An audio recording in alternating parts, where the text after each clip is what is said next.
Rada kaget banget sih ya sama kisahnya Remin yang satu ini. Bayangin para cewek yang harusnya diperlakuin dengan baik, malah dipajang di atas pohon dong. Sebelum lanjut ke kisahnya, jangan lupa like, comment, share, and subscribe, serta nyalain tombol lonceng notifikasi, biar kalau ada video baru, kalian gak akan ketinggalan. Gak pakai lama, langsung aja kita gaskan ke case-nya. Di akhir bulan Mei 2014, ada sebuah peristiwa nyeremin yang terjadi di sebuah desa terpencil di distrik Badaun, Uttar Pradesh, India, di mana ada dua gadis ditemuin gak bernyawa dengan posisi menggantung di pohon mangga. Karena nama aslinya disamarin, biar enak bahasnya kita ganti dengan nama Arya dan Kalyani. Penemuan ini tentu aja ngejutin dan micu kemarahan publik, serta jadi pusat perhatian rakyat India terkait perilaku gak terpuji terhadap cewek yang terjadi pada tahun 2014. Sebelum cerita kejadiannya, kita bahas dulu nih latar belakang kedua gadis ini.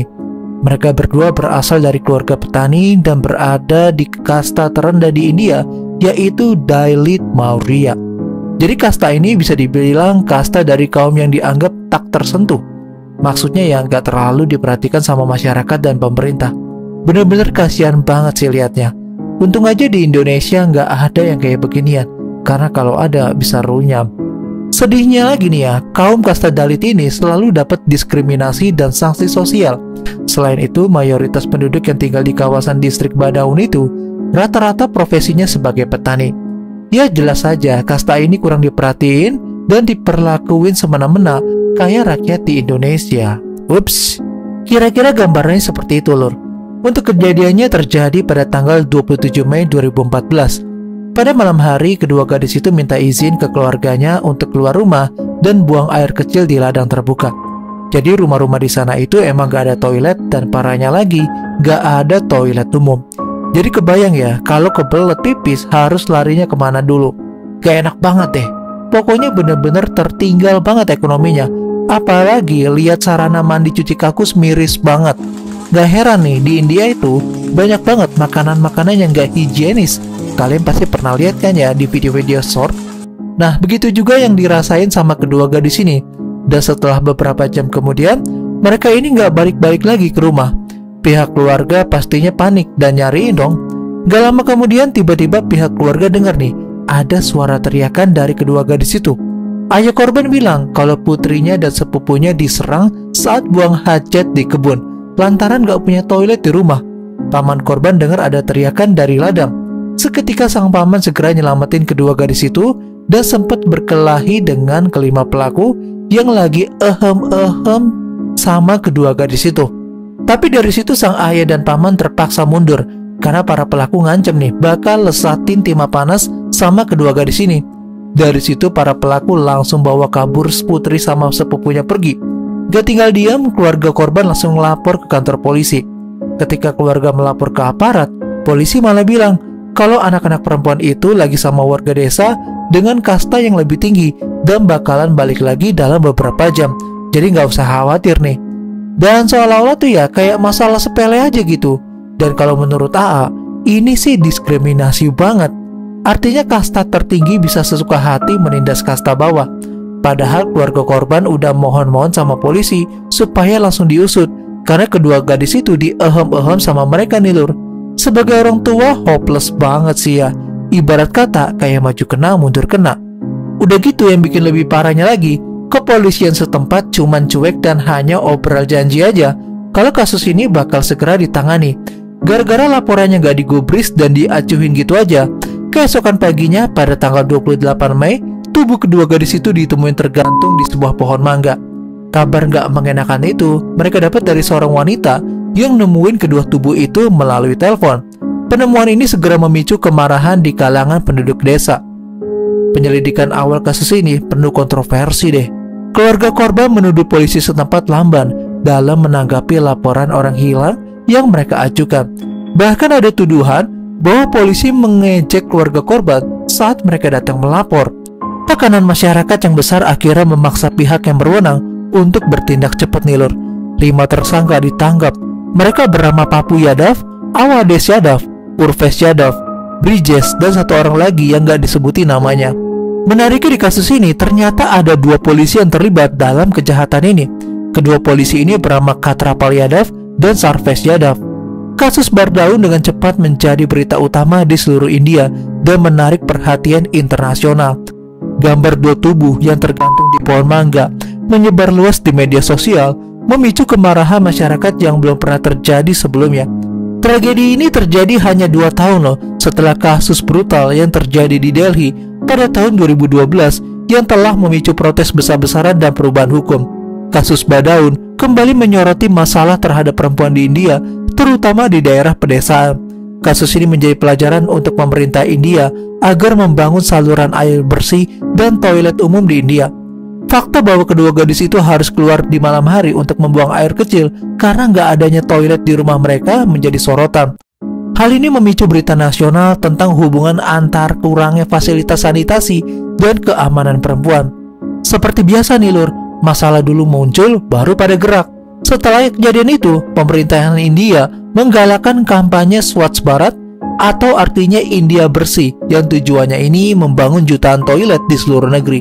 Mengingat kasus ini cukup sensitif, penyelidikan akhirnya ya diserahkan kepada Biro Investigasi Pusat CBI, Badan Investigasi Utama India. Namun ya, hasil penyelidikan CBI justru menimbulkan kontroversi baru. Hasil investigasi dari kelima tersangka, termasuk 2 tersangka dari kepolisian itu, CBI memutuskan membebaskan para tersangka. Loh, kok bisa kayak gitu ya Lur? Jadi, CBI menyimpulkan bahwa nggak terjadi ehem-ehem dan kematian kedua gadis itu dinyatain sebagai kasus mengakhiri hidupnya sendiri. Pada November 2014, CBI menyimpulkan bahwa kedua gadis itu nggak diehem-ehem atau dihabisi, melainkan mengakhiri hidupnya sendiri. Kesimpulan ini didasarkan pada hasil otopsi yang menurut CBI nggak menunjukkan bukti, serta analisis forensik lainnya. Pada akhirnya hasil putusan CBI ditentang keras oleh keluarga korban dan aktivis hak-hak perempuan. Mereka menuduh CBI mencoba menutupi kasus ini tanpa penyelidikan yang menyeluruh. Kontroversi ini semakin memperumit kasus dan menambah ketidakpercayaan masyarakat terhadap sistem peradilan di India. 6 tahun setelah kejadian, tepatnya pada tahun 2020, keluarga korban masih terus berjuang mencari keadilan. Ayah salah satu korban dalam sebuah wawancara mengungkapkan kekecewaannya terhadap sistem peradilan. Beliau cuma berharap selama masih hidup, dia pengen keadilan ditegakin. Kesedihan yang mendalam benar-benar gak bisa hilang nih dalam benak seorang bapak yang kehilangan para putri-putrinya. Perjuangan keluarga Bardaun menjadi simbol dari banyak kasus serupa di India, di mana keluarga korban sering menghadapi tantangan besar dalam mencari keadilan. Kasus Bardaun juga memunculkan pertanyaan serius tentang efektivitas sistem peradilan India dalam menangani kasus terhadap perempuan.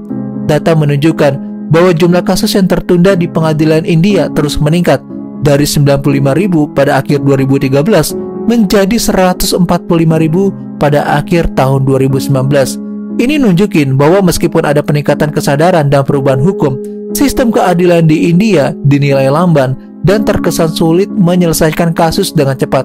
Media baik nasional maupun internasional memainkan peran penting dalam menyoroti kasus Bardaun. Liputan ini terus diangkat isunya supaya tetap menjaga isu ini menjadi perhatian publik dan memberikan tekanan pada pihak yang berwenang untuk bertindak. Aktivis hak-hak perempuan juga menggunakan kasus ini sebagai momentum untuk mendorong perubahan yang lebih luas. Mereka nuntut reformasi dan gak hanya menyelesaikan kasus Bardaun, akan tetapi juga melihat bagaimana cara pemerintahan India menangani kekerasan terhadap perempuan. Sementara desa Bardaun hingga saat ini dikenal sebagai desa tempat penemuan gadis-gadis yang digantung. Wah, serem juga ya Lur. Nah, jadi itu tadi kasus pertama. Dan untuk kasus yang kedua ada lagi nih Lur.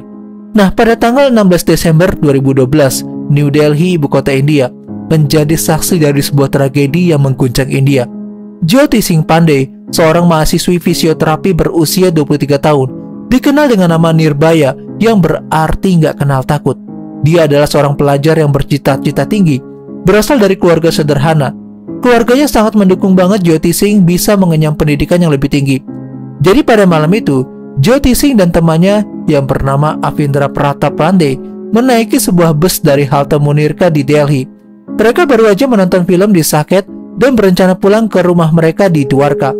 Bus tersebut tampak seperti bus umum, namun sebenarnya adalah bus pribadi yang digunakan oleh para pelaku untuk melancarin aksi kejahatan mereka. Bus itu memiliki garis-garis kuning dan hijau, serta tulisan Yadav di dekatnya. Saat mereka naik, bus tersebut harusnya Dwarka dan Pala menuju Maut, akan tetapi malah mulai bergerak ke arah yang berbeda.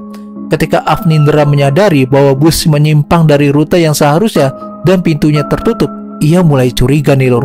Ketika ia mencoba memprotes, para pelaku yang terdiri dari 6 pria termasuk supir mulai mengejek dan menyerang mereka berdua. Para pelaku yang udah berada di dalam bus mulai Avnindra hingga pingsan dengan batang besi. Mereka kemudian Jyoti ke bagian belakang bus, di mana dia diehem-ehem secara bergiliran dan dengan cara ngeri. Selama lebih dari 1 jam, Jyoti mengalami kejadian yang sangat mengerikan. Setelah serangan itu, korban kedua dilemparkan dari bus ke pinggir jalan dalam kondisi sekarat. Setelah kejadian tersebut, seorang pejalan kaki menemukan mereka dan segera memanggil polisi.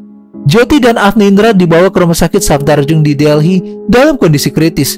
Jyoti mengalami luka serius.